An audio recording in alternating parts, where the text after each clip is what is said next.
એવા ભગવદી તે કેવી રીતે ઓળખાય?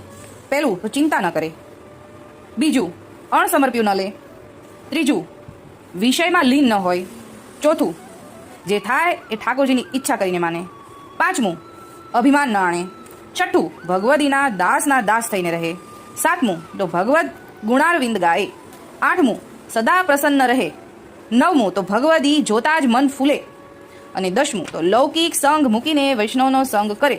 એવા ભગવદી હોય તો તે ઉપર ઘણો ભર રાખીએ. વળી ભગવદીના મનની વાત કેમેય જણાય નહીં, તેની દેખાદેખી ન કરવી. ભગવદીના મનની વાત તો શ્રીજી જ જાણે છે. ભગવદીના વચનનો વિશ્વાસ રાખીએ, એવા ભગવદીનું મન પ્રસન્ન કરીએ તો પ્રભુજી પ્રસન્ન થાય. તેના ભાવ ઘણા ઊંડા છે. તાદર્શી વૈષ્ણવ હશે તે જ જાણશે. તે માટે તાદર્શી વૈષ્ણવનો સંગ કરવો. અહીંયા આટલી જ આપણે પંક્તિમાંથી તાદર્શી ભગવદીના આપણને લક્ષણ જાણ્યા. આમાંના લક્ષણ આપણને કોઈ વૈષ્ણવમાં દેખાય તો આપણે એને ભગવદી સમજવા અને એનો સંગ કરવામાં કાંઈ ખોટું